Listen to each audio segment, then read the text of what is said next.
Dan, first let me just say, I am exceedingly unprepared for this episode. I'm very pleased it's not just me. Okay, good. That's good. Then we're going to have a bit of a faff. I hope you're prepared, audience. Yeah, let's hope you are. You probably won't be. Oh, we're back. What did we do last week? We talked about Donald Rumsfeld. Ah, that's Such right. a long time ago. How was your vacation? I had a very nice time away. Excellent. Yeah. Apparently you got all the Welsh weather here. Yeah, it was pretty crummy. I did pretty well. It was all right. It was nice. You went for some swimming, I believe? I went for some sea swimming. Lovely. Went for a little bit of walking. Huh. Saw some sheep. Oh, did you? Welsh people? I saw a field full of deer on the train on the way back. Really? Somebody farming deer. Oh, farming deer? Yeah. For what? Meat, presumably. Ugh, I don't like that. I don't like that at all. Yeah.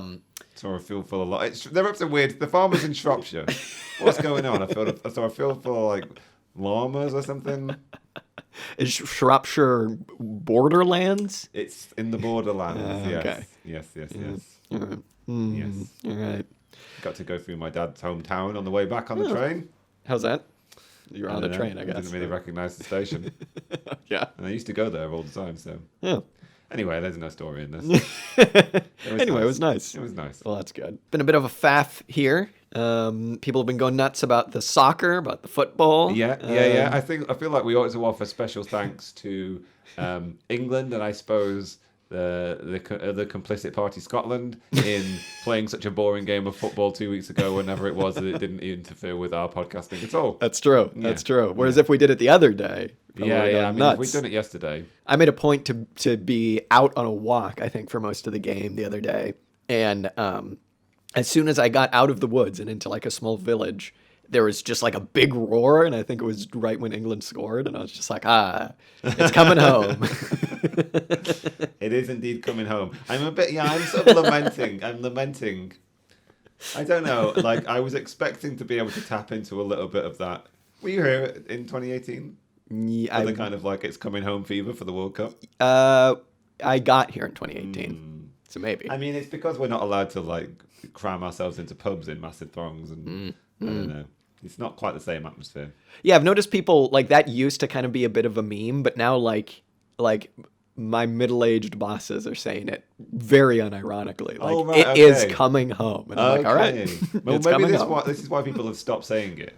Because it stopped being a meme and it's just become... It's like, whoa, okay. It's coming home. The preserve of the younger boomers. From what I understand, it is a large football, a very large soccer ball, the size of a 3-story building, I believe. That's what's in my head whenever anybody says it is coming home. The large soccer ball is coming home. The football. The football is coming home. You hear me? It's coming home. Well, we can all hope that it comes home. Yeah, I hope everybody makes it home. Yeah. I mean, I don't know where football belongs. Yeah, it belongs in England. Yeah. Was it invented here? It belongs to the English, yeah. Of course it was. Okay. I don't know that's entirely true, but I'm fairly confident. I mean, what is the joke? The English invented every sport and then are terrible at them. Right. Oh, I don't know enough about English sports to argue with that. Yeah. I think they're currently passable at cricket. Okay. I like to know that Australia is good. That's kind of like, we did it. That's our one good thing we cannot be ashamed of, is cricket. Yeah. Well done. Well done them. It's the Ashes this summer, I think. Oh, I don't even know what that means. No. Is that like the World Cup? No, it's the like 3 or 4 year, every 3 or 4 years. Maybe it's every 4 years in England and then 2 years. Every 2 years or so, England and Australia play a test cricket series. Huh. And it's called the Ashes. Oh, that's cool. It's just those two countries? Just those two countries. Oh. Yeah. And the winning team gets to have the Ashes, which are like 3 or 4 inches tall. I mean, whose ashes? I think at some point in time, somebody burnt the stumps for the cricket stumps from Are you joking? No, is this true? Yeah, of course. What? And so now there's a little urn, and it wow. contains the ashes of the stumps from a cricket game at some point in time. And it's now the trophy for the Ashes. That's crazy. I don't know if that's cool or not, but it's literal ashes. Yeah, there it is. It is just a very tiny urn. This Not compensating for anything. The term originated in a satirical obituary published in a British newspaper, The Sporting Times, immediately after Australia's 1882 victory at the Oval, its first test win on English soil. The obituary stated that English cricket had died and that the body will be cremated and the ashes taken to Australia. Okay, I like that. I think that's cool. Yeah. I like that. Yeah. It's a bit sort of like, Cheeky. Yeah. I think the coolest celebration in sports is the Stanley Cup thing for hockey. And I'm not really like a hockey guy, but like it is cool because like everybody gets it for like a couple days or whatever, and they just do like weird things with it, like they like eat cereal out of the cup and then like take it to a strip club or something. I think that's cool. I think that's neat. Yeah. If you're looking for a trophy that's like trying to compensate for something, the Stanley Cup's definitely it is. It also looks like it's upside down. I don't know if that's a very hot take, but like it's top heavy and the cup should be at the bottom. It looks weird. Yeah. I have heard about this ritual of like every player in the winning team gets a day with the cup and they all get to choose to do something stupid with it. Yeah, I think it's cool. And so, like some people are just like, I'm just gonna hang out with it and just take it to their house and presumably just sit there. Yeah, it's like there it is. Have a conversation with the Stanley Cup. Yeah, it has come Maybe home. watch some baseball. Yeah, exactly. Yeah. Whoa, Dan, baseball is heating up. That's all I'm gonna say.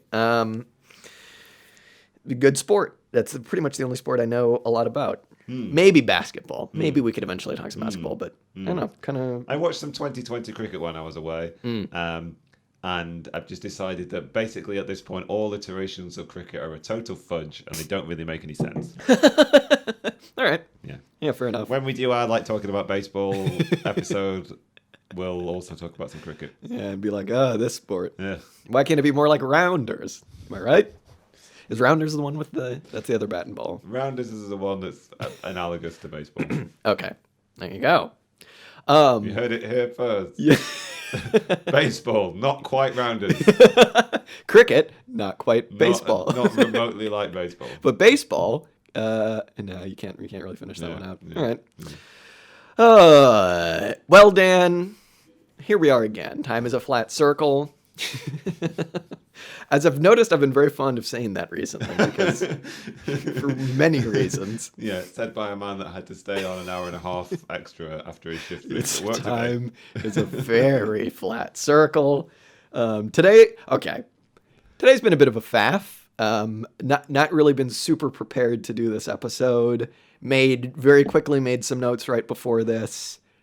But luckily, Dan, we're not talking about theory. We're not talking about this high-minded stuff. We're not talking Karl Marx. We're back. We're doing it.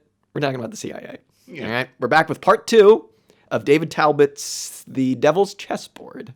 And we're doing kind of part 2, although kind of everything that we didn't do last episode up until the end of part 2. It's kind of what we're doing. Yeah. Last time we did a partial reading of part 1 and a slightly more concrete, I suppose, reading of the first half of part 2. So now we're going to round out part 2, which is basically the history of the Dulleses whilst they were actually involved in... at their peak. At their peak. At their peak of their power. This is a very sad couple of chapters. Yeah. I would say they get up to some mischief, but it would be grossly belittling of the tragic. Those Dulles boys, rascals. Yes. So most of this part is a lot more focused on foreign policy. I think it's fair to say it's about the boys and what they got up to around the world and not just domestically. And it's on tour. Yeah, the Dulles is on tour. Jeez, run away. I was thinking, Dan, and I'm going to pretend like I didn't just say this to you about 15 minutes ago. I was thinking we start off by kind of re-going over a bit of the C. Wright Mills stuff. Because I'm interested in this dude, this fella. I don't think he really had it all together. I don't think he was informed on a lot of what he wanted to discuss. But I think he brings up some interesting points. And I think more importantly than that, his ideas about power and about social relations and stuff kind of form the backbone of the what ideology of this book is being put forward. So like David Talbot's kind of own ideology, like he seems to buy into it kind of hook, line, and sinker. And again, this is just C. Wright Mills's idea of the power elite, which I'm just going to read a quick paragraph from that just to kind of sum up again what C. Wright Mills thought. And I'm going to kind of scoff at certain points. So he says, this is Talbot saying, Mills rejected both the tired Marxist discourse that had dominated New York intellectual circles since the 1930s and the quote-unquote romantic pluralism that characterized conventional theories about American politics. According to Mills, power in America was not solely in the hands of Marx's ruling class, those who owned the means of production, nor was it a balancing act of competing interests such as big business, organized labor, farmers, and other professional groups. Instead, Mill wrote in his 1956 masterpiece, bold, I haven't read it, so maybe. The Power Elite. America was ruled by those who controlled the strategic command posts of society, or one might say the commanding heights.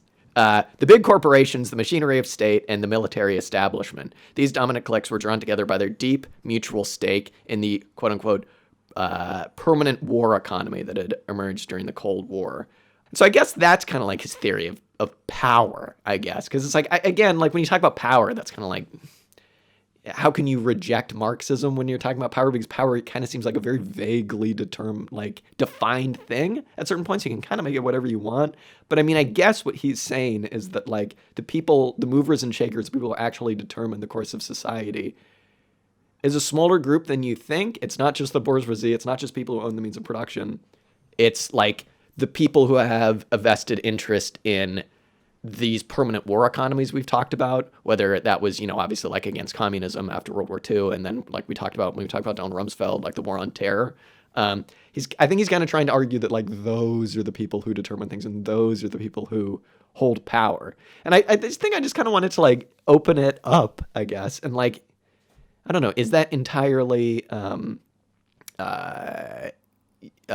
you not also have a Marxist like approach? Like obviously I think it's kind of silly him just kind of like blowing all like economics out the water and just being like, it's these guys, it's the Bushes, it's the Dulleses. But I don't think I think he's kind of got a point when he says that like these people certainly control more than you think. These people have a vested interest in the permanent war economy. What do you think? I definitely think that the term power isn't particularly useful. Yeah. Because all political contests are about power, right? You could talk about class dynamics and talk about who holds what positions of power or who holds what power in economic terms or in terms of class relations or what have you.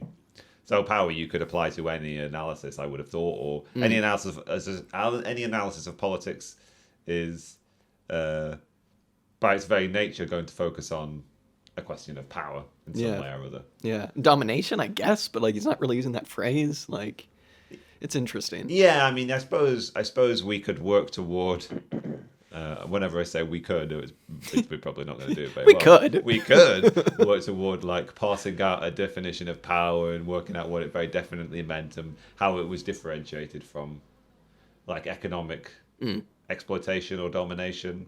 I mean, I guess in terms of like a class conflict, like a shifting balance of power is what allows for certain forms of economic domination to take place or not take place, or they determine the field in which those forms of exploitation and domination do take place. Yeah, I mean, it really is. It's kind of like kind of rejecting all of the theory that gets you to this point, and also just like, oh, well, all that's important are these people who determine what war we're having. And it's like, okay, well, what about the like actual production process? What about why we have that? What about what we would need to change to get rid of these people? Because it is almost like a liberal idea of like these goddamn bad eggs. You know, it's not quite that. He is going kind of structural with it, but now I guess it's worth reminding myself. To some extent reminding you, to some extent reminding the audience, sort of where we got to in the first reading, the first episode we did on this reading, whereas I was very much inclined to get engrossed in these stories of evil doing, and invest quite a lot in these particular characters, and they're the eccentricities of their personalities, shall we say? Yeah. But you were quite keen to remind me, and quite keen to fix the focus of the book on, we're talking about an elite section of American political society and the political class who have very explicit economic interests which they are seeking to benefit. And even better than what we learned about in the first section of this book, it's even better explicated in these few chapters where they sort of go through the CIA's, the Eisenhower administration's various clandestine political interventions, so we say. One might say coups. One might say assassinations and political murders. And what's funny about this book is how often there is a direct economic interest linking a proper named character in this story to any particular regime or act of regime change, shall we say. But at the same time, they are... It's difficult, and I suppose it's something we should continue to think about, right? You can think about class actors, class conflicts, the balance of class power as something in a very kind of like abstracted form. But also there are concrete, real individuals whose actions are determining the outcome of these things. Yeah. And so I guess from our standpoint, from our vantage point, it's about sort of like parsing that out, I suppose. Yeah. I feel like we would probably be cutting ourselves off from a full and good understanding of history if we were to deny a certain degree of agency to some of these individuals, kind of thing, which is clearly what they do hold. But at the same time, it's very clear that their actions are determined by a sense of their class position, their class role, their class interests. That interest, that financial and economic interest, which is specific to them, but also one which it's hard not to imagine they very explicitly thought of as themselves fulfilling a specific role. Kind of thing. Yeah. Now, there's a degree to which the ideology of these people also obscures for themselves their understanding of what their actions are. And I feel like we came across some of this in our readings about class when we were reading Ralph Miliband's book. There was a degree to which, like,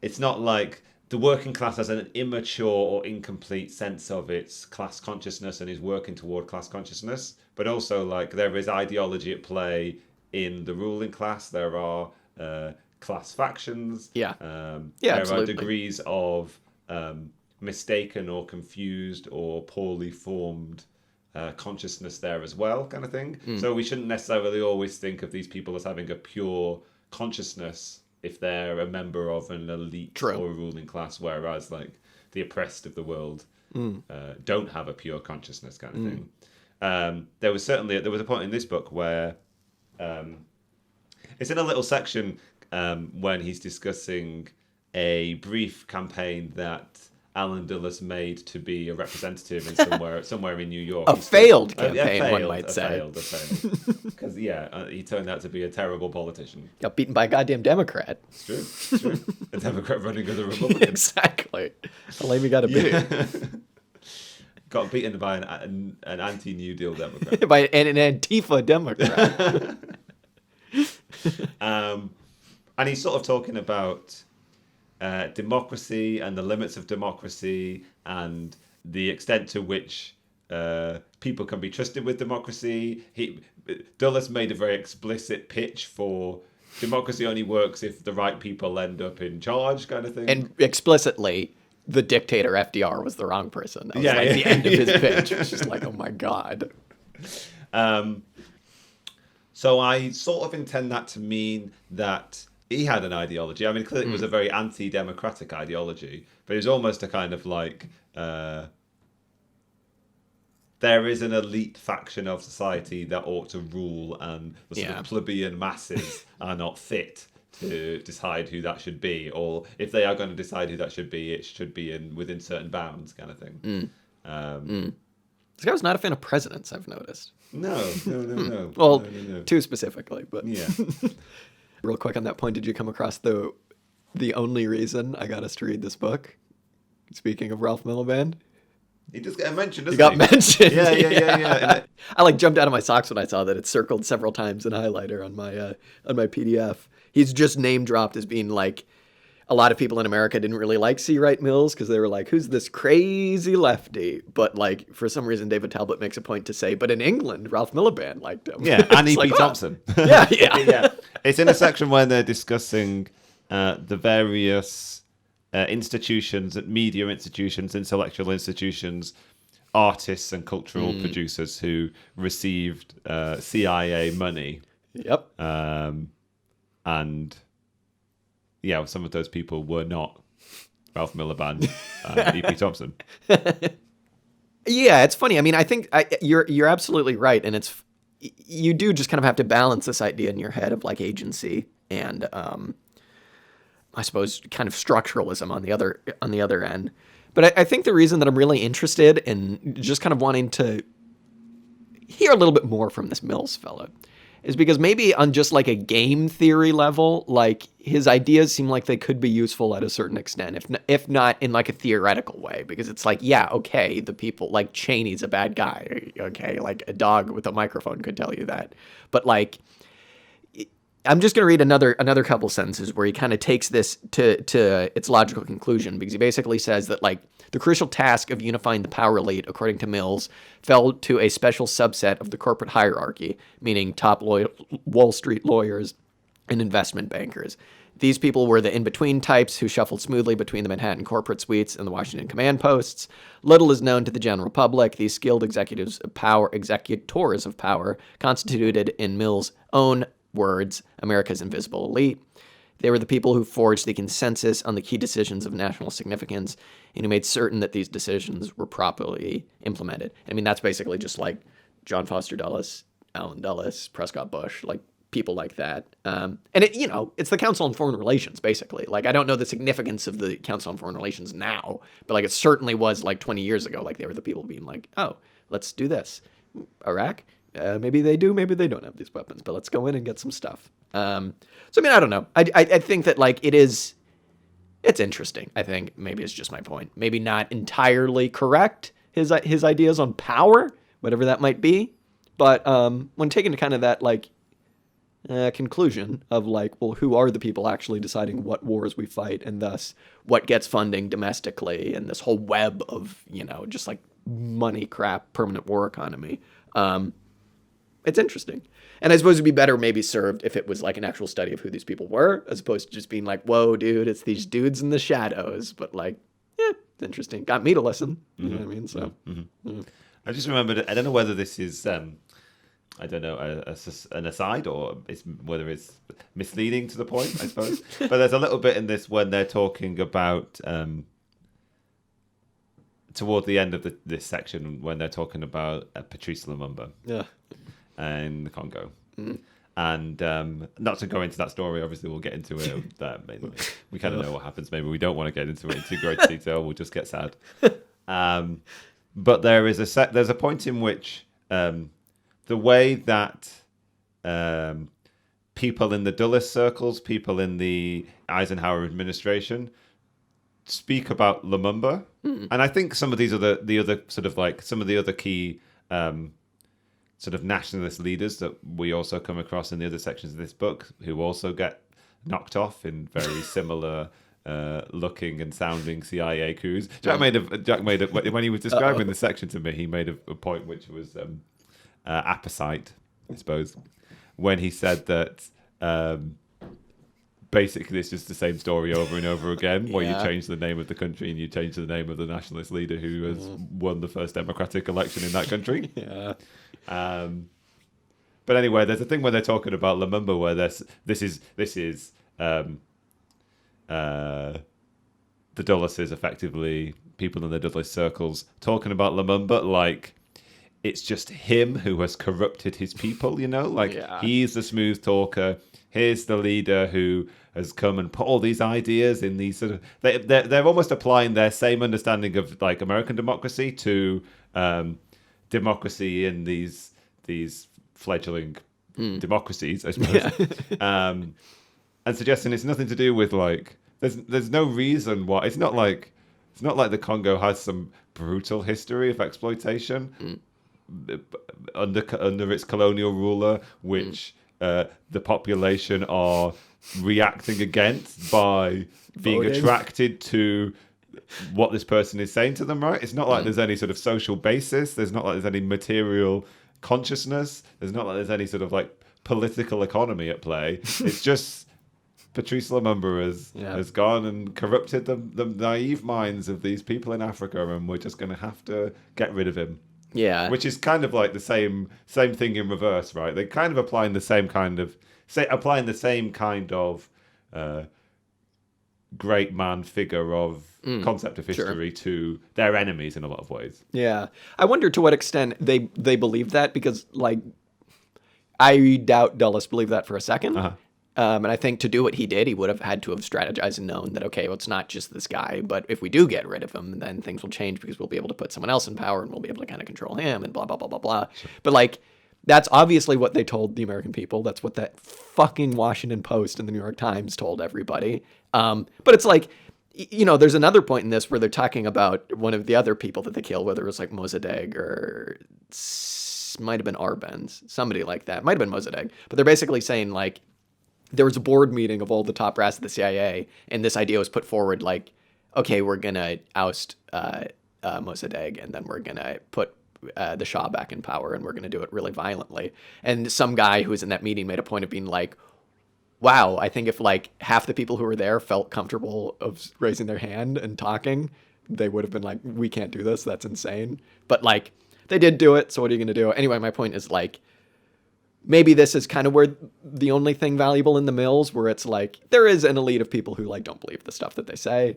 and then there's like the people directly underneath it who have to believe it to be able to go to sleep at night, and then there's everybody else who just believes it because that's what we're told. And yeah, it's in the newspaper. Jeff Bezos' newspaper told me that, so how could it be wrong? All right, well, Christ, should we get into the first very sad story, which is about Mossadegh, and this is kind of the first time, I suppose, that they did this. And I think maybe let's just frame this by like, we'll get into who Mossadegh was and stuff, but like democratically elected, just like not a communist at all. In fact, had a lot of problems with the Communist Party. So like didn't need to be an enemy of the United States. But when the American, like, I forget if it was a CIA guy or just some State Department freak, was talking about Mossadegh, they tried to belittle him so much in the way that they talked about him. And this was like recalling years later, talking about what he was like. And they said something like, oh, he sat with his legs crossed when he was on a chair, just like a little boy. And I thought that was so telling. It's just like, you sicko. Like trying to talk about this guy like he was just like, look at him from the third world. How cute. Oh, shucks. Yeah. Yeah, but at the same time, also like, a rabid communist and the greatest threat to American democracy that has ever existed, kind of thing. Exactly. All right, where do we start with If there is a piece of ideology they definitely did believe, I think. Well, maybe they don't. I don't know. I was going to suggest it's this kind of like rabid anti-communism that seems to be at the base of like the ideology of at least John Foster Dulles, but also Alan Dulles as well, obviously. I was just talking about this with my dad about whether or not these people actually believed that. Because he was saying, like, well, would these people's lives change if communism came? And I was like, well, yeah, like 150%. Like, if these people would probably be shot. But, like, if they weren't shot, then, like, yes, there's no point in profit for production. So, there wouldn't be private property. These people wouldn't need to go and, like, coup Mossadegh. But, like, I think the way where I come down on it is, like, people like Dulles, the Dulleses, like, I think that they kind of knew what communism meant, and that if it were to spread, even if it was the Soviet model, yeah, their way of life would be over. 150,000%. Now, I think someone like McCarthy fully drank the Kool-Aid as like, it's the biggest threat ever, baby. Let's have another drink because the communist monster is coming. And it's like, again, where do you draw that line of like, who believes the crap that they're peddling? I don't know. And I guess there's no real way to tell. I mean, maybe that isn't the question. Yeah. The question isn't, do they believe what they say? I guess it's what they say and what do they do. Yeah. Do what I say, not what I do, not what I say, or whatever. Yeah. And that this book does get much closer to their actual thinking on these questions. And most often it's we are very closely connected to the lawyers who represent the companies who are looking like they're going to get nationalized. And in many cases, we used to be those lawyers. Oh, we used to, yeah. I mean, yeah, in the case of Mossadegh, like, Alan Dulles had been, before he was CIA director or even part of the CIA, he had been negotiating a big sort of like merger of a load of conglomerates who were going to go into Iran and fix all the infrastructure and extract or receive huge payment, very profitable payment from it. And he was negotiating this very profitable deal, which fell through when Mossadegh came to power. Yeah. And he was like, well, this is absurd. We're not going to pay these American chumps to sort of like short sell us all of this, all of these roads and stuff. I don't know. We crappy roads ourselves, I'm sure. Yeah. I think it was basically that was the crux of Alan Dulles' grudge against Mossadegh, which you cost me money. Yeah. So I'm going to orchestrate a coup in your country. Yeah, I think that was billed as the biggest overseas development project of all time, which is like, whoa, that's a disgusting phrase. So I mean, yeah, it was.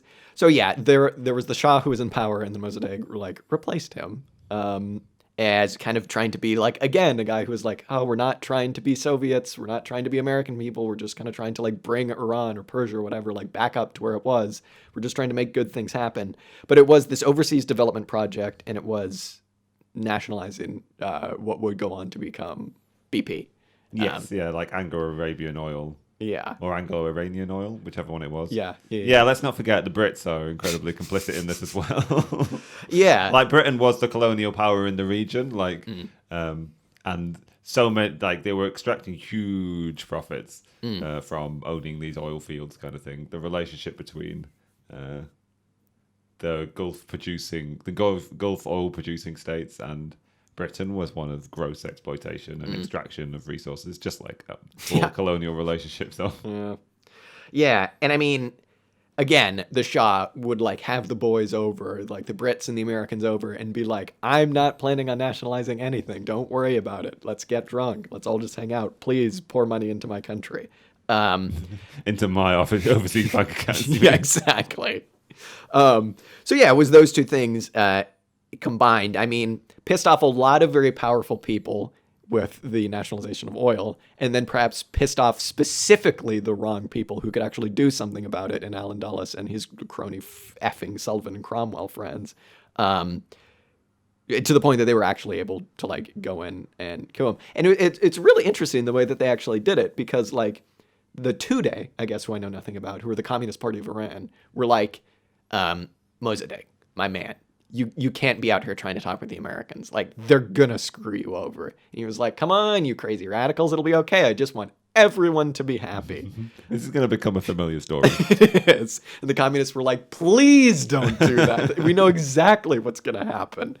And it was interesting, the like moment by moment way that this all worked out, because like there were riots in which the Tudeh was part of, basically being like, Mossadegh, what are you doing? You're gonna get us all killed. This is horrible. And then kind of like this American consultant guy came in and was like, Mossadegh, just clear the streets.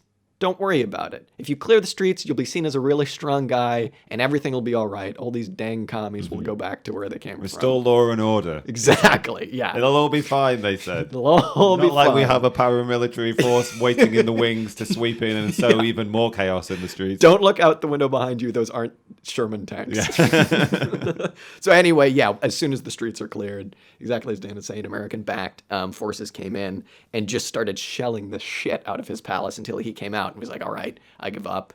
At this point, Dulles had literally been meeting with the Shah in like Italy or something and was like, the people want you back. Get on your plane and go back. And the Shah was like, I mean, I literally just came from there, and they trust me. They don't want me back. And he's like, don't worry about it. This is a different kind of riot. I know it looks bad. I know the pictures look bad, but trust me, it's okay. Wink, wink. Yeah, I would really like to know, like, just for a good story, the process that those Sherman tanks, like the route that those Sherman tanks had to take to get there. Yeah. Because it's like now, I don't know, just fly a plane over it and drop them. But it's like, how did those tanks get there? Probably on a boat of some kind. But like, must have been a crazy story. Anyway, that all ends with the Shah getting into power. Long story short, everybody to the left of him is either put to death, arrested, or forced into exile. And by then, the only real resistance to the Shah's power was like an Islamist faction. And they're the people who are eventually able to successfully get rid of the Shah and give us the Iran that we have now, that we're all like, how did this happen? These people, they've got these Islamists in power. Who did that? Yeah. Insert Arabian or Middle Eastern country here where America or some other force knocked off the Communist Party, and therefore the only people in the power vacuum were the Islamists. Exactly. How did this happen? Wow, who put Saddam Hussein into power? Yeah. All right, well, that's the first depressing... Yeah, we should say, what Mossadegh ends up being forced into exile, I think. I think he's out the rest of his days in his village, not allowed to leave. Yeah, and they in refused Iran to bury him with his family or something. He wanted, and all the people who died for him in the riots and looking after him, they're like, no, and they just buried him under his house. Yeah. Oh, yeesh. You hate to hear that. I did think right after that, there was a very interesting bit that, I don't know why Talbot put it in here, but he talks about when Khrushchev came to go talk to Eisenhower, and I think it must have been at like Geneva or something. And Khrushchev would like, when he met Eisenhower, was like, oh, this guy's kind of friendly. But then he started to notice that like this very decayed looking skeleton-esque man, corpse-like man is in the background writing notes and passing them. Was like from New England. Was like, whenever he Probably was nice to Khrushchev, he definitely went to Yale. Whenever he was nice to Khrushchev, the skeleton-esque man who is John Foster Dulles would take him aside and be like, oh, you need to be strong, dude. You need to be like, don't be nice to Khrushchev, be mean to him. And then Eisenhower would come back and be like, oh, you suck, Khrushchev. And Khrushchev would be like, all right. But yes, like famously, there's an excellent quote where, I'm just going to read it. He said, this is Khrushchev talking. I watched Dulles making notes with a pencil, tearing them out of a pad, folding them up, and sliding them into Eisenhower's hands. Eisenhower would pick up these sheets of paper, unfold them, and read them before making a decision on any matter that came up. He followed this routine conscientiously, like a dutiful schoolboy taking lead from his teacher. It was difficult to imagine how a chief of state could allow himself to lose face like that in front of delegates from other countries. It certainly appeared that Eisenhower was letting Dulles do his thinking for him. Eisenhower, not a Sigma. I think it's safe to say. You just reminded me, just wheeling back a little bit, there's another Foster Dulles Eisenhower anecdote, which is filled me with such revulsion that I probably need to say it now. When events in Iran are being reported in the White House, when the briefing is being given to Eisenhower, there's an account from somebody else who was in the room who glanced over at John Foster Dulles and initially interpreted him as being like really disinterested and having like fallen asleep or something, and then he realized that he was just lying back in his chair, arms closed, eyes shut, and then what he says was, and purring like a cat. What a sicko. Just like, wow. He just perpetrated a coup in a country. Lots of people have died, and there's John Foster Dulles just being like, yeah, money. What a sicko. But yeah, that chapter on the sort of White House politics and the internal to the White House foreign policy politics, as it's described, was really quite shocking to me. I was just a bit like, how the hell did the human race ever get through the 50s? Yeah, literally, dude. Like, no kidding. Like, and also that sort of that dynamic between like the sort of hawkish and rabidly anti-communist, but also just like generically hawkish, and also like what they usually describe as the nuclear brinksmanship of that period, which was all emanating from John Foster Dulles. Yeah. And if there'd been other, I mean, this isn't like if history had just been slightly different, if these figures hadn't been there, like, obviously there are material reasons why these things were going on, but there's certainly a degree to which, like, Eisenhower was like to play the kind of like strongman warmongerer, but also had this kind of like pacifist streak and sort of had a degree of revulsion toward war and didn't really want to like be known for like, well, instigating World War III. Yeah. I get that. John Sossadullis, on the other hand, seemed kind of keen on starting World War III. Yeah. Like, he was so keen, like, he desperately wanted to have it out with the Soviets. He thought they were coming and seemed to be pushing for it every turn. There's a point in which he offers, I think it's 2 nuclear warheads to the French for them to drop in Vietnam. I think it was just after their defeat at Dien Bien Phu in like 54 or something. He was like, have a few nukes. Drop it on the Vietnamese. What could possibly go wrong?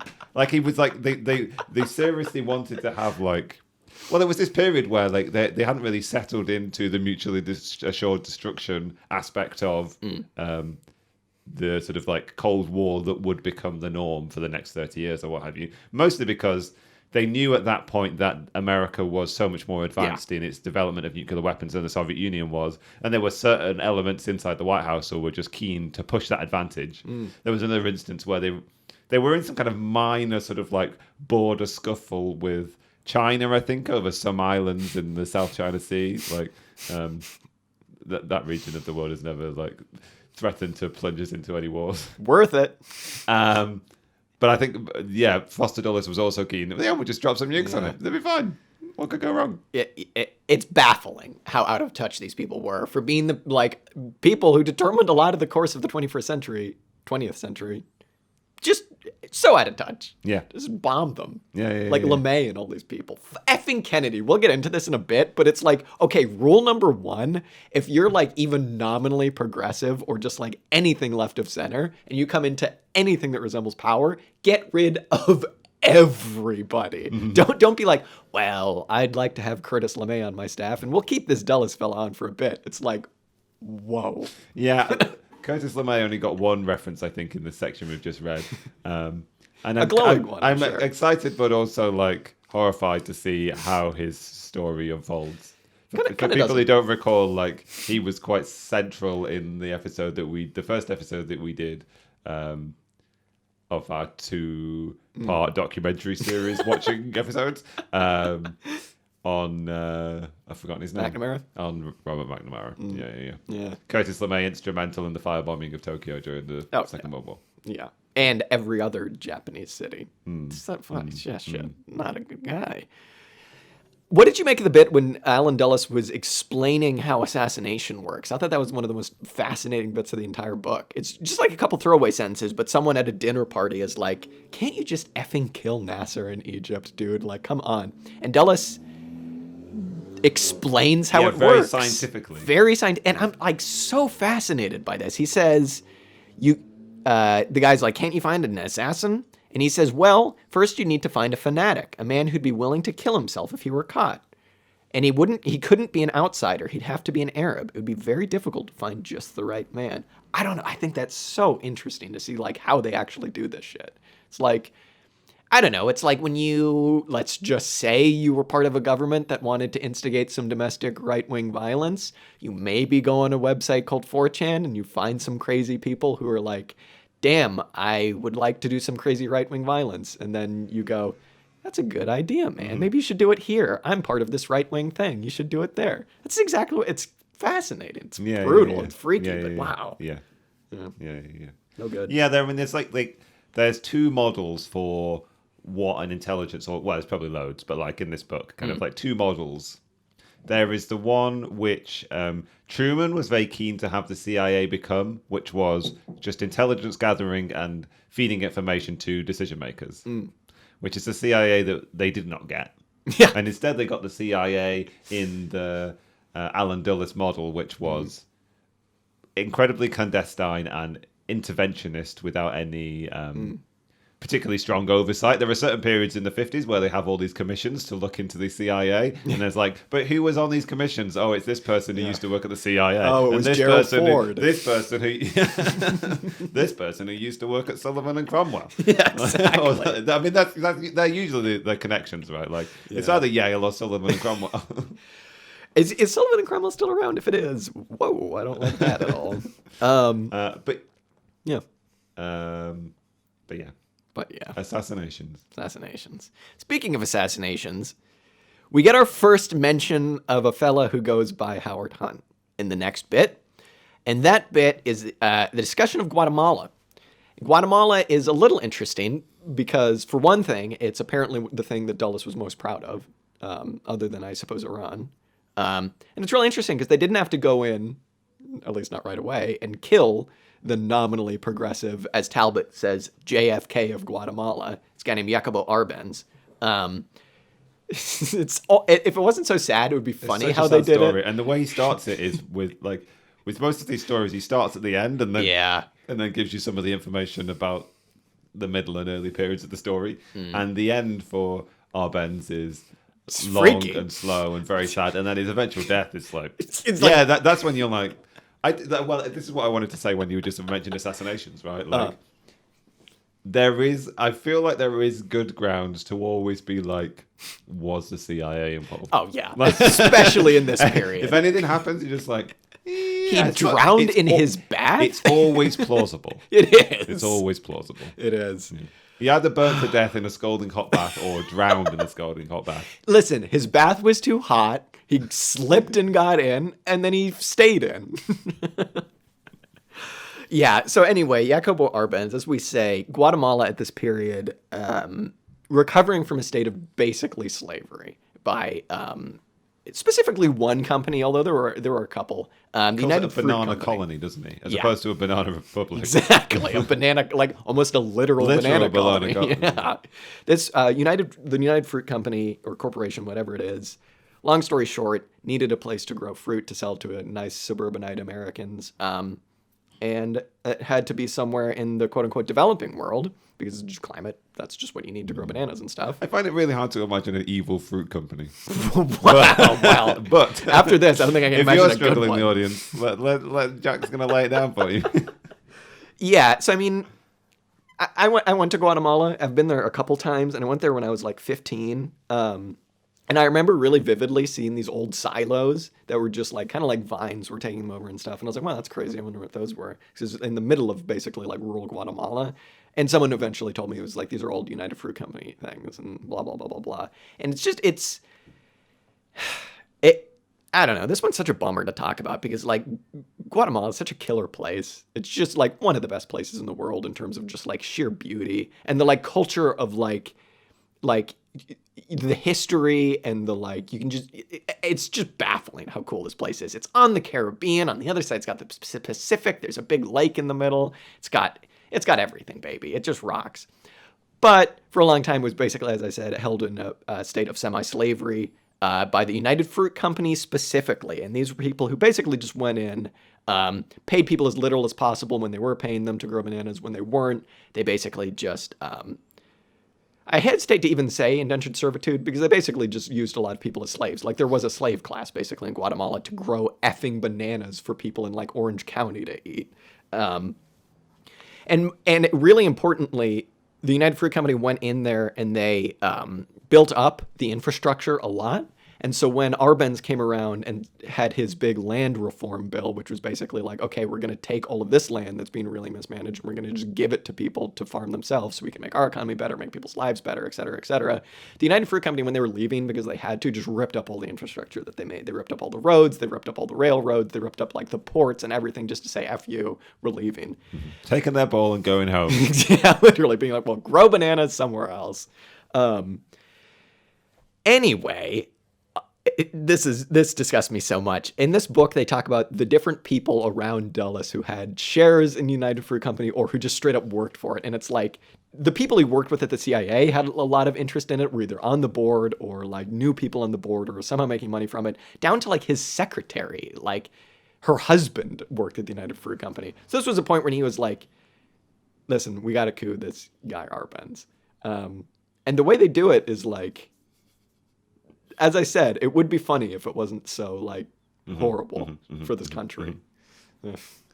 Also, like, guess which law firm represented the United Fruit Company, and guess which lawyers in particular represented the United Fruit Company. Yeah, exactly. Yeah. Sullivan Cromwell, baby, our favorite. Anyway, orchestrated in part by Howard Hunt. Wait a minute, Dan, that can't be the same Howard Hunt who is the Watergate burglar. It couldn't have been. Anyway, we'll keep an eye on this Howard Hunt fellow. Yeah. He's one to watch. He's one to watch. Because I feel like something might have happened in between Watergate and Guatemala in 1954. What was he yeah. Did he ever go to Texas at any point? I don't know. Anyway, moving on. The way that they do this isn't by just straight up killing Arbenz and his family. They do what they tried to do in Cuba, which is like put forward a lot of misinformation on radio waves and they would just say shit like, on radio waves, be like, the chicken is leaving the roost. And everyone in Guatemala would be like, holy shit, the CIA's coming. We got to run. There's a Simpsons joke about that, I think. But anyway, that's what happened. And then they make it known that a small group of people is coming to kill Arbenz and to take over power and to coup him, basically. And Arbenz is just like, I'm getting the F out of here, which understandable. I'd probably have done the same several months before if I was him. And it turns out it was only a couple of people, but despite that, they're able to put, what's his name? Carlos Castillo Armas? Was that him? I think, yeah, Carlos Castillo Armas. He gets into power and he basically just does genocide for the next forever because anybody who was even remotely, like, even took land from the government, kill them, wipe out villages. When I went to Guatemala, people would tell me just about, I was like 15, and I was like, whoa. People would tell me about just like whole villages were just killed, especially the indigenous people who lived there, just wiped out, just for being indigenous. Just why not? These people might have been lefties, killed them all. And that's kind of been Guatemala to this day. I mean, its history now is kind of defined by like being on the path of the drug trade coming from South America to North America. But yeah, this certainly didn't help Guatemala develop, killing this like nominally progressive guy. Yeah, just quite like, well, it's another story of like a noble, well-meaning kind of like almost class traitor who's we're just going to do some simple land reform. When has anybody ever gotten pissed off about land reform, right? It leads us to one of the best quotes ever, which is Che was in Guatemala City when this was happening. And we get my favorite quote from the entire book, which is Che writing to his mom as he was about to basically get on the yacht to go to Cuba, which is just like, fuck yeah, dude. He says, I am not Christ or a philanthropist, old lady, which is like, I don't know why he called his mom old lady. I think that's kind of funny. I fight for things I believe in with all the weapons at my disposal, and I try to leave the other man dead so that I don't get nailed to a cross. And that's where you get the battle cry, Cuba will not be another Guatemala. And it's just like, oh yeah, baby. Pretty badass. Although it's also pretty sad because like Arbenz went to Cuba to like seek asylum and he wanted to teach at a Cuban university, but like all the commies were like, I mean, you're just some lib. We don't want you teaching at our universities, but they let him stay. But it's also really funny because he got up and gave a speech with Castro at one point, and Castro lets him talk. And then he's like, hell yeah, this guy's our comrade. He's great. And then he gets everybody in the crowd to chant like, Cuba's not Guatemala. And Arbenz is just like, oh boy. Yeah, that was kind of one of the saddest parts of the post-Guatemalan president's presidential life of Jaco Arbenz. His time in Cuba was just like not particularly welcome, but wasn't particularly welcome anywhere. Kind of tried to live in Paris, wasn't allowed to do anything, was basically barred from teaching or having any particularly important roles. Tried to live beyond the Iron Curtain and didn't go on particularly well there. Let that be a lesson if you're a lib. Yeah. Just saying. Yeah. Nobody wants you. Literally. Nobody wants you. Not even the nominal liberal democracies want you. And eventually the CIA is going to get far enough down its hit list that he's going to come for you. Exactly. Yeah, I don't know. Anything else to say in Guatemala? I think there was a fellow named Frank Sturgis as well who was involved who might become important later. Yeah, anything else in Guatemala? Just terribly sad. Yeah. It's just terribly sad, and it's the same thing over and over again, isn't it? Like, how do we use our local assets? How do we funnel resources? How do we get arms? How do we find the most brutal person who would be our would-be dictator that would replace our nice democratically elected pro-land reform nationalist kind of thing, pro-nationalization, tribune of the people kind of populist. Yeah. How quickly can we replace them with the most brutal dictator we can find? Yeah. And their penchant, so we say, for this is the CIA's and the Americans' penchant for supporting the most brutal characters that you were likely to find, particularly in South and Central America. Yeah. There are some other stories about Puerto Rico, is it, or Dominican Republic? Dominican Republic. Yeah. So the support they were willing to show for Trujillo. Yeah.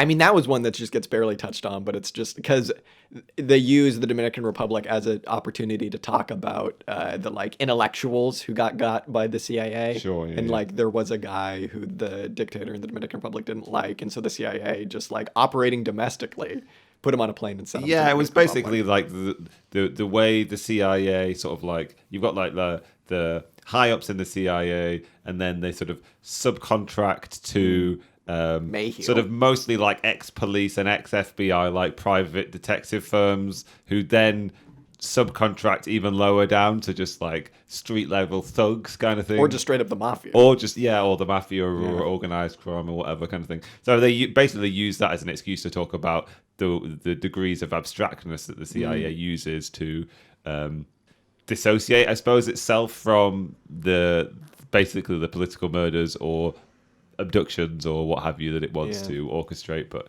it's unwilling to have its hands too closely attached to, I suppose. I suppose you'd have to. I did like the part where they were like, "Hey, let's get Meyer Lansky to kill Castro," and so they sent 2 Jewish CIA members down, and Lansky was like, "I want $1 billion," or however much he said, and they were like, "Oh, okay, that's not going to happen. But thank you anyways." Dominican Republic, Guatemala. Oh, I suppose we should talk about the Congo a bit. Sure. Just because, like, yes, today Guatemala is completely exploited, and it is put in a state of, again, just like imperialist semi-slavery, specifically by the United States. Iran is complicated, as one might say, without trying to sound like how little they know about it. Dominican Republic, again, don't really know too much, but again, any country really in the quote-unquote like global south has it pretty rough because of this stuff. When we talk about the Congo, though, again, this is kind of like the difference between talking about like the French Revolution and the German Revolution and the Haitian Revolution. It's like, yeah, we all wanted a democratic power and we wanted a parliament. Yeah, we wanted to stop being slaves. In the Congo, to say nothing of the Belgian Congo, which is like one of the most brutal colonial apparatuses ever put into place, all to just get some rubber, which is kind of classic.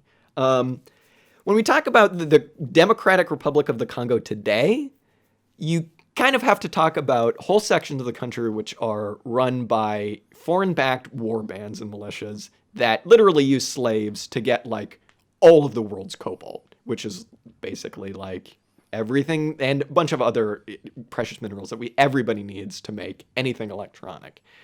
Obviously, none of that wealth stays in the country. Mm-hmm. Most of these people that operate in these mines are just straight up slaves.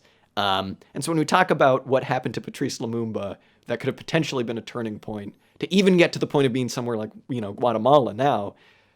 Oh, the Congo, it just makes the death of Patrice Lumumba so much more horrifying. Yeah. If you think of a country that was like cursed rather than blessed with rich mineral resources, it's the Congo. And between like the period of Belgian colonization and the sort of grotesque exploitation of its resources, then like a 6-month period with a sort of democratic experiment, shall we say? Yeah. And then what has become the rest of the 20th century, where basically they just discover one new mineral research, one resource, one new metal deposit, or a sort of like this, like the uranium that made up the bombs that were dropped on Hiroshima and Nagasaki came from the Congo, kind of thing. Yeah. Like, it's just we'll find a new resource there, and then we'll exploit the population of that country and extract it as brutally as possible. Yeah. And then we'll find another one and just repeat it over and over and over again. Yeah. And again, Dan, what can you enlighten me? Was Patrice Lumumba a communist?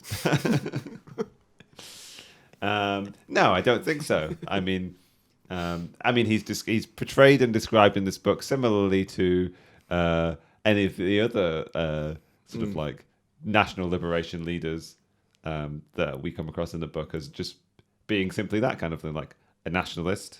Something of a populist. Someone who wanted to be done with... just wants to be done with colonial oppression kind of thing. Exactly. And it could not stand.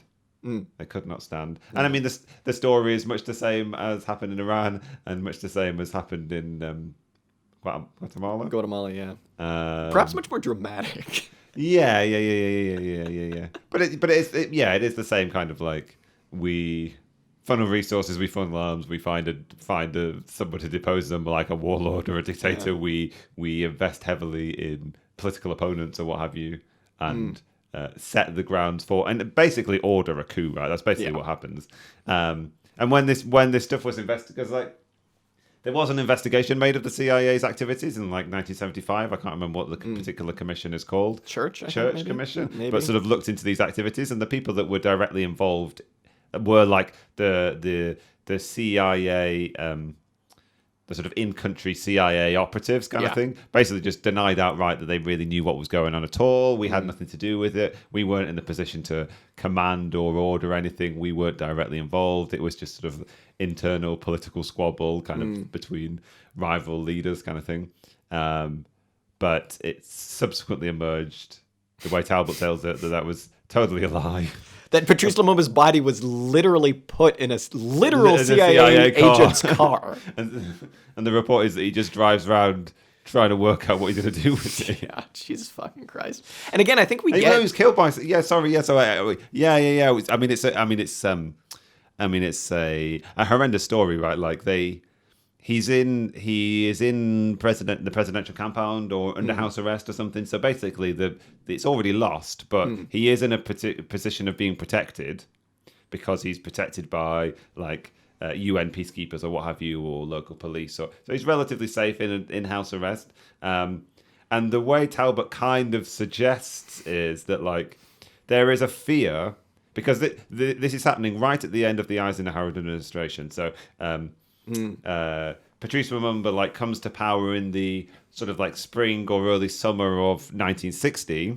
Obviously, Kennedy is elected at the end in like November 1960, and although the coup has happened, which has overthrown him, he's not been disposed of, shall we say. Yeah. Like he's still under house arrest, or like he's still safe enough. People still like him. Yeah, of course. Yeah, people in the country still like him, right? He still has a power base. He still has supporters. And the hope, basically all over the world, but particularly in country, but also amongst people in America, is that like the things that Kennedy has been saying that were very favorable toward these kind of national liberation leaders in Africa is leading people to believe that once Kennedy takes over the presidency, once he's inaugurated in like January of 1961, like there is a hope that Patrice Lumumba will be returned to I don't know whether he's president or prime minister of the Congo. But Eisenhower is already, in another like sort of shockingly sort of concise, clear. I can't think the right word. Like by making no effort to hide their intentions, kind of thing. There's another account of when these decisions are being made in the White House, and Eisenhower's just like, yeah. Like, I don't know whether he says kill him specifically, but like dispose of him. Like we don't, get rid of this guy. It's fine. And it's another one of these situations where 50% of the room is aghast that like the commands to kill foreign leaders can be given so blithely by... Seemed a bit jaded by that point. Yeah, I mean, by that point in time, he's a bit worn out. This is like that classic moment in Lord of the Rings, Dan. When Wormtongue is speaking into Theoden's ear. And Gandalf I has to thought be that like, was fuck John. off. Yeah. This is John Foster Dulles. Speaking to Eisenhower. And he's just kind of in the part where he's like, be gone, Gandalf. Blah. I don't know who Gandalf is in that scenario. Nobody, I guess. Nobody was doing that at all. If you say Kennedy, I can freak out. I am naive enough to say Kennedy.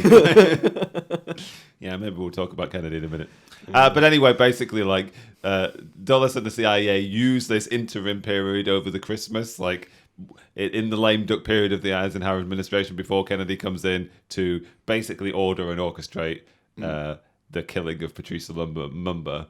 First, like, Talbot suggests that, well, Patrice Lumumba makes this run for it, basically. He escapes house arrest and is endeavouring to get to a part of the country which is still favourable to him. And the suggestion is made that how was he able to escape? Maybe he was allowed to escape. Yeah. And he ends up being pursued and eventually captured by...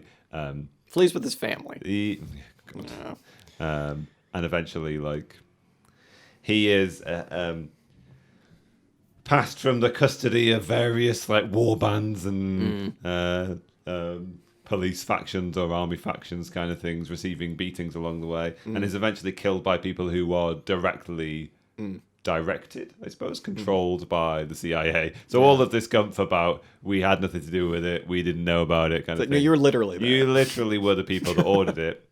And then they didn't tell anybody for quite a long time. Like, people didn't know. Like, the CIA were taking part in briefings in the White House with John F. Kennedy in the room, carrying on like Patrice Lumumba is still alive and there is some possibility. What would it mean if he was returned to power? Yeah. And they knew full well that he'd been killed like months before kind of thing, or weeks before.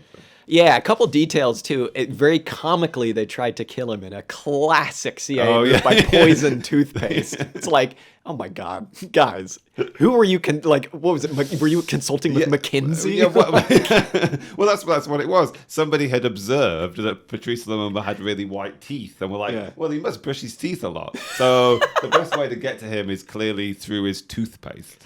Clearly, but they decided it might be a bit obvious. They got paid $300 trillion for that idea. Consultants. What are you gonna do? Consultants.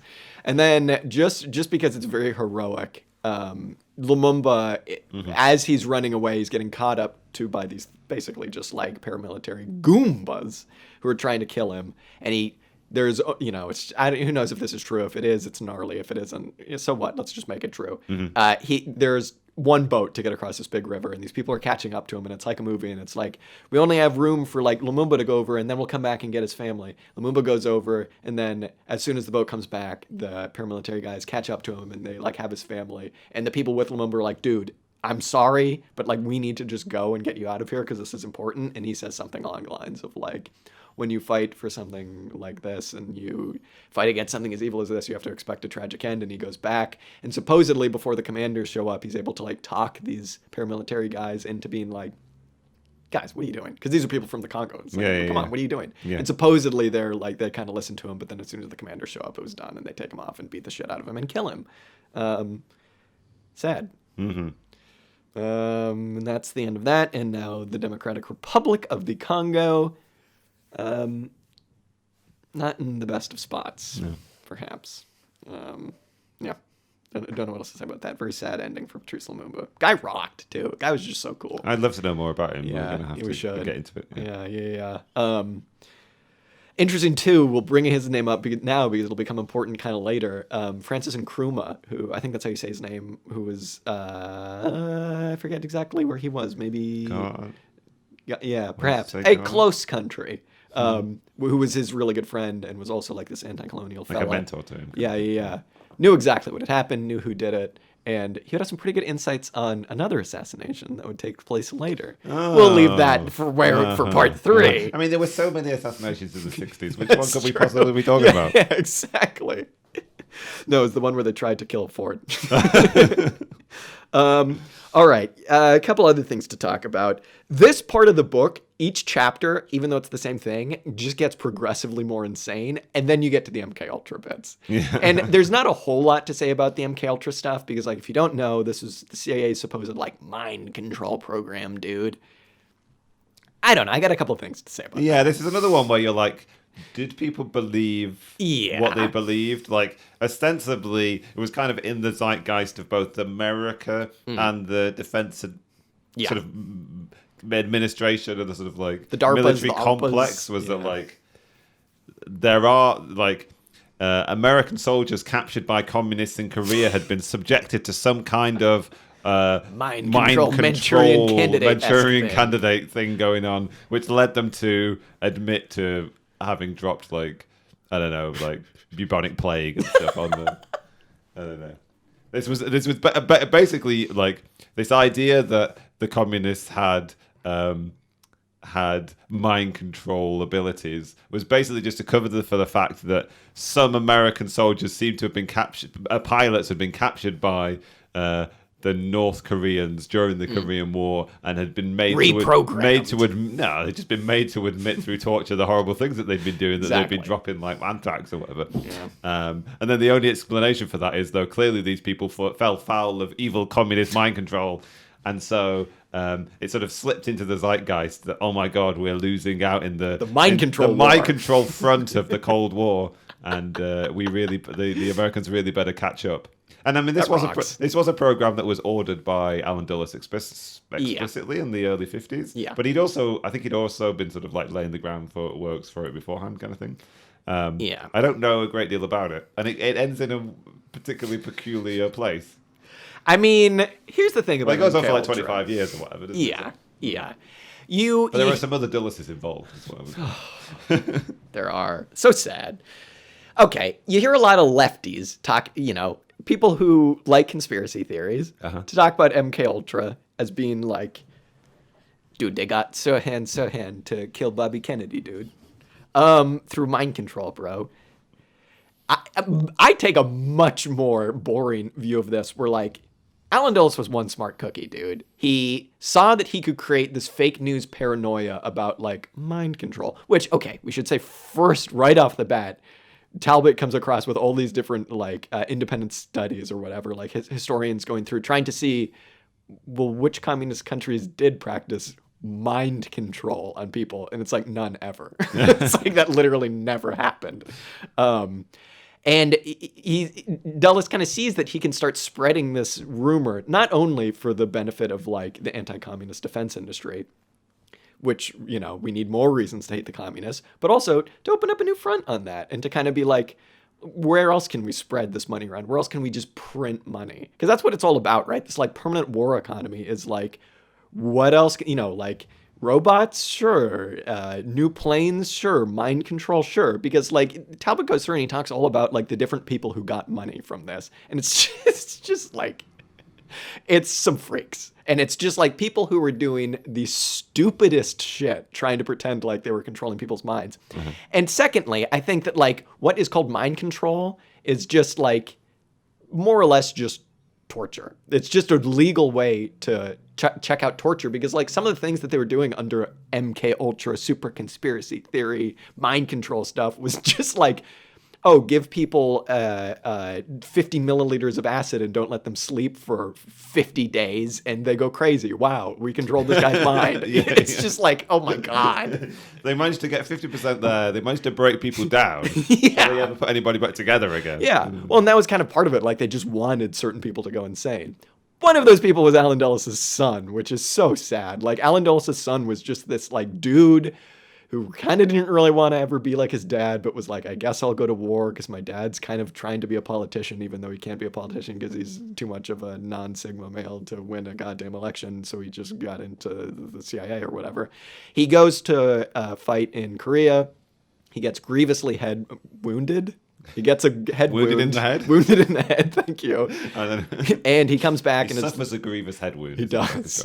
He does, from some shrapnel. And he comes back and is different. And Alan Dulles is like, damn, I wish someone would fix my kid, because now my kid's out in the open telling me how much he hates me. Damn, I wish someone would do something about that. So he sends him to some sicko doctor who does some sicko shit to him, tortures him basically. I forget exactly what he does, if it was like shock therapy and like dosing him with acid or just like some other crazy crap. contributes further to this guy's mental state being declined. And the chapter ends by basically him just being like, and he's still alive and he has no idea what happened to him in terms of just like trying to make sense of the past. And it's just so sad, dude. It's like, so anyway, the point of that is Alan Dulles will literally torture his son to get what he wants. Brutal. Really, really brutal. But anyway, the MK Ultra stuff, when they talk about where they were doing it, it was just like torturing supposed communists at black sites in Germany. And it was like, there were some weird things that like, whoa, maybe some people got carried away with the whole mind control stuff, thinking they could do some crazy shit. At some point, Talbot says, some of the tests, which were conducted in cities like San Francisco, as well as rural areas in the Midwest, involved harmless chemicals. Look into the camera there. But others featured more dangerous toxins. In Alaska, where the two men, meaning Frank Olson and some other dude, sought to stage their experiments in an environment which resembled wintertime Russia. Quote, we used a spore that was very similar to anthrax, so that to the extent that we did something that was not kosher. You can read that as they poisoned an entire village of people using anthrax. One of the research colleagues, a bacteriologist named Dr. Harold Batchelor, learned aerial spray techniques from the infamous Dr. Kurt Blum, director of the Nazi biological warfare program. Years later, a congressional investigation found that the open-air experiments conducted by those folks were quote-unquote appalling. So who knows what the hell that means, but I would assume if you have a literal Nazi scientist showing you how to like disperse biological weaponry in American soil, probably not good. So yeah, MK Ultra, crazy enough without believing that they can control people's minds is, I guess, my point. Because that's just like, don't buy into their shit. They can't they've got all these Nazis that they imported along the rat lines into America. What are they going to do with them? But use them to torture people. Exactly. Yeah. Can I ask you, Dan, I don't know if you remember the number. Ballpark figure for me. How many Nazi scientists do you think America imported after the war? No, I don't think I actually read all of this chapter, so I don't know the number. So this is a legitimate... How about 50? 1,600. I didn't like. How did they even have that many scientists? Sicko mode. For but it was that, or let the Soviets get hold of them. So what are you gonna do? Yeah, but I mean, Soviets probably would have just killed them. Yeah. So you know what are you gonna do? I mean, no. The other option was they were put on trial in Germany. yeah, true. I think the thing that sums up that basically this whole section, but certainly the MK Ultra stuff is, also side note, the guy Frank Olson who did all that heinous shit and who basically like kind of started to go insane because he realized that some of his inventions were being used in Korea to poison and basically like genocide the Korean population in North Korea through biological weapons. He wound up getting invited after he started to have some second thoughts about things. He got invited down to go hang out with some CIA boys. Invited. Yeah, they're like, let's have a party. And I think it's classically the CIA guy gave him a bottle of Cointreau and was just like, yo, go party. But he just dosed it with acid. 10 days later, he shows up having jumped out of a window and died because they were like, whoa, he went crazy. Like that guy in the first chapter that tried to climb out of the window of his mental asylum and fell. Yeah. Errol Morris actually did a movie about that guy too. Oh, really? Which is very funny. Anyway, the bit that sums it up is that some Nazi was basically who worked for the CIA said, we were in World War II mode at the time. The war never really ended for us. And that's it. It's just a permanent war economy. The last thing in this section I think that's worth talking about, even just for a bit, is Reinhard Gehlen, who was nice Nazi number one of the good ones, being very sarcastic here. And I don't know, there's not much to say about this guy other than that he was... Where the CIA just cooed people and murdered people and did genocide in the third world, in countries like Germany and in France, they set up people like ex-Nazi Reinhard Gehlen to have like para-governmental apparatuses that would do CIA stuff in these countries for them. Mm-hmm. And so he was basically just like, he was like apparently a pretty bad dude on the Eastern Front and somehow didn't get prosecuted for that after the war. He was integral on the sort of like the Nazi push on the Eastern Front and directly responsible for drawing up death lists basically of like members of the Jewish population of those countries in Eastern Europe that they went through So he was responsible for directly sending people to death camps, basically. Yeah. Another person who, by absolutely all rights, ought to have been on trial at Nuremberg, but managed to.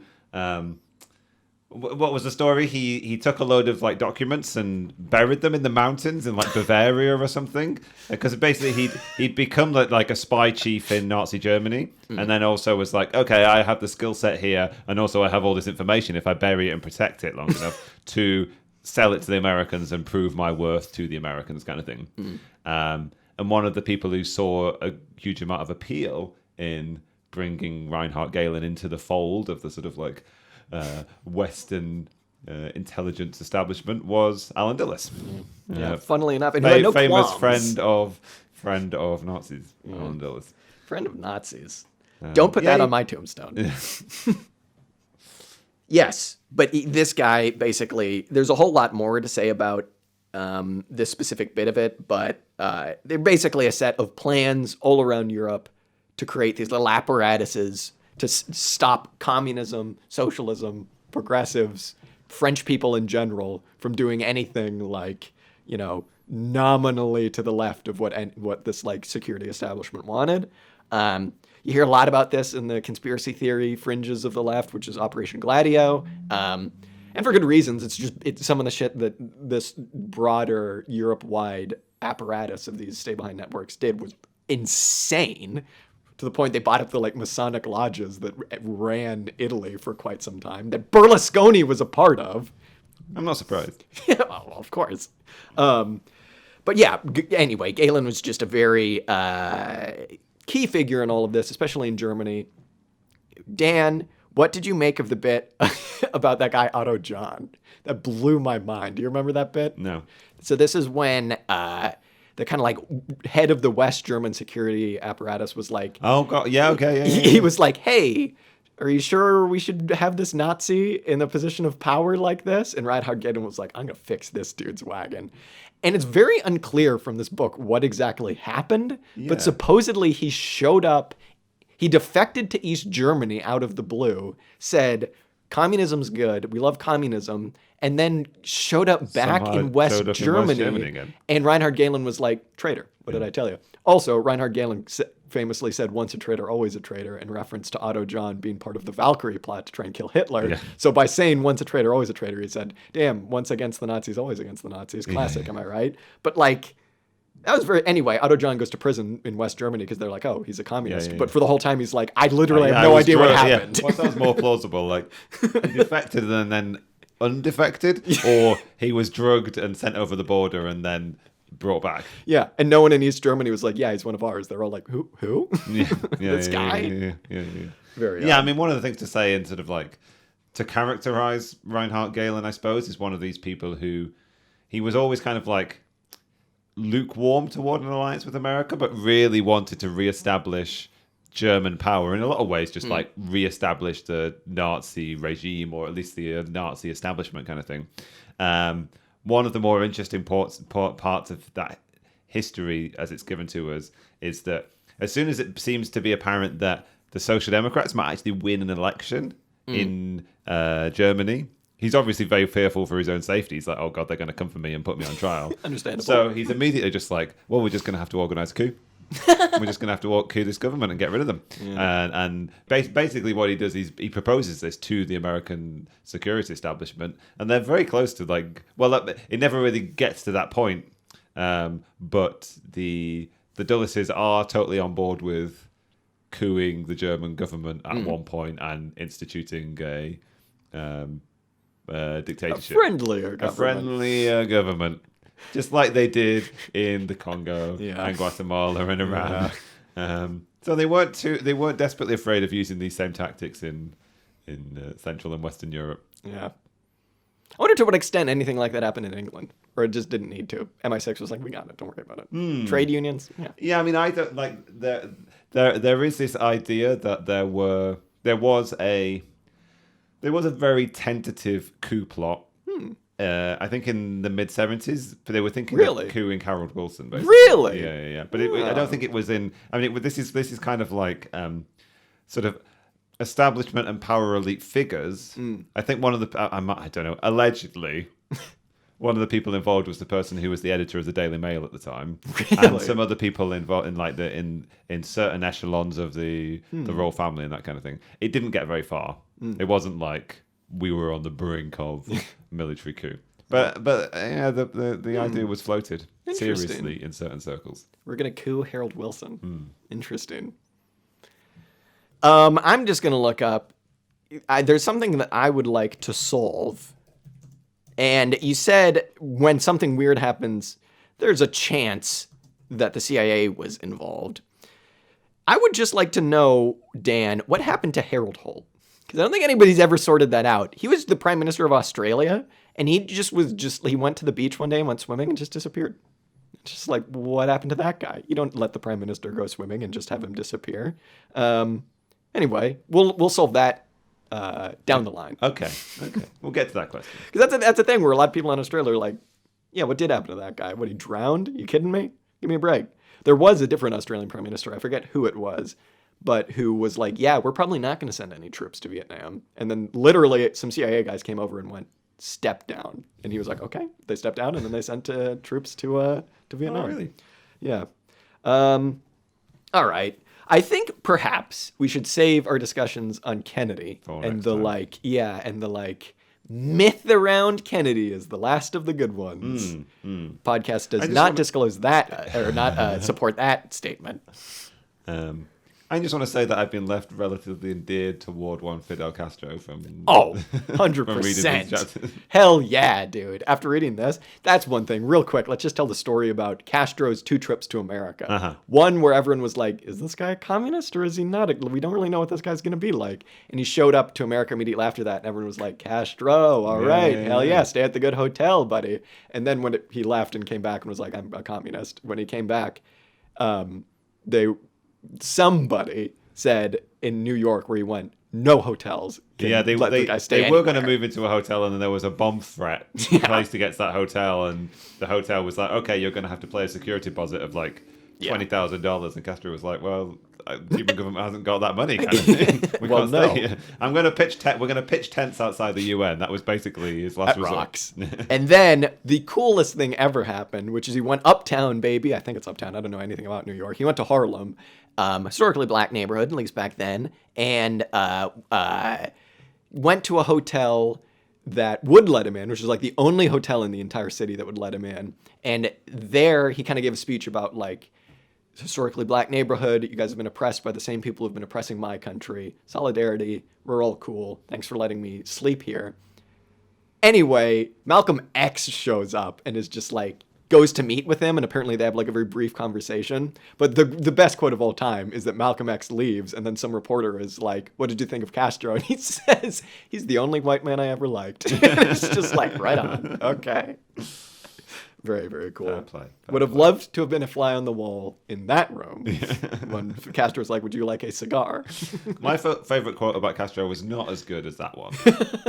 But it's when he goes to the zoo and alarms all the zookeepers by petting a tiger through the cage kind of thing. So and then he says to the tiger, it's like a jail. Don't worry, I understand. I've been in prison too. That's so goddamn cool. In Cuba, tigers roam the streets. Yeah, they allow them to run around. A communist society, tigers may roam the streets. Yeah. Whew. Wipes the sweat from my brow for that one. Yeah, Jack's like heartbeat has not gotten too. I mean, we should have put a heartbeat monitor on Jack through this podcast. I think. I think this one was just more sad when we get. If we ever get to the third part of this book, heartbeat going up. This one is just like just brutal, dude. Because this is the world that we have now. You know. Yeah. The Americas and the Western Europes, and the Japan and the Australia and everyone else. Yeah.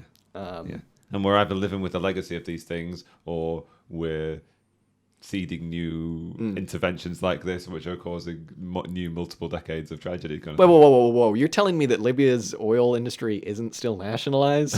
Hang on, Dan. I don't know about that. Yeah. And again, we talked about this in the first episode that we did on this, but this is the shit that should just piss you off to no end. This is the stuff that you can tell anyone, and they'll be like, oh, well, the communists were the ones protecting these people and trying to be like, what's an egg, dude? Come on. Come on, man. This is some good entry-level stuff. If you're just hanging out at where you work and you want to convince the chud next to you to be like, maybe read a little bit of history. This stuff is so, like, I hate to say fascinating, but, like, it is. And it's so just, like, on the edge of sounding conspiratorial, but, like, damn, it's true what they did in Guatemala. Like, you can get a lot of people to listen to you like this instead of just being like, have you heard of surplus value? Yeah. Get to that afterwards. MCM Prime. Yes. Am I right? Am I right? And as we stand in full solidarity with the 2-day government in exile, such as it exists. I don't know. Maybe we'll get to the third part of this book. It's the last part. It takes a pretty drastic turn. You might have to do it in a few parts. Well, yeah. But yeah, again, pick up this book just because it's fun. I don't know. Ad. Yeah. Sponsored by David Talbot. Do you know anything about salon.com? No. Me neither, because that's his website, I think. Oh, okay. Yeah. I've heard of it. I've heard of it as well. Yeah. Okay. Yeah, probably some lib shit. Yeah. Yeah, worth reiterating the same disclaimer as last time. David Talbot, lib. Not a communist. Yeah, lib. All right. Good book. Good book, folks. We'll get back to the good stuff. What episode is this? 37? 37? 37. There we go. I know my stuff. Well done. Maybe we'll do some fundamental principles next week. Yes, speaking of third parts that need to get done. Hell yeah. All right. This charade has gone on long enough, and if you have nothing else to say... Put us out of our misery, please. Put us out of our misery. If you have nothing else to say, take us out. I've been Jack. Goodbye. You've been listening to Auxiliary Statements. I've been Dan. Thanks for listening.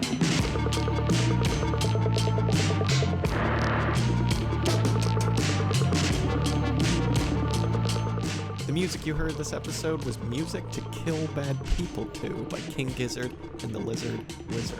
If you like this song, you can check it out and much, much more on their Bandcamp at kinggizzard.bandcamp.com. Be sure and follow us up on Instagram, Twitter, and Facebook. And if you liked what you heard, be sure and tune in next week for some more commie discussion. Till next time.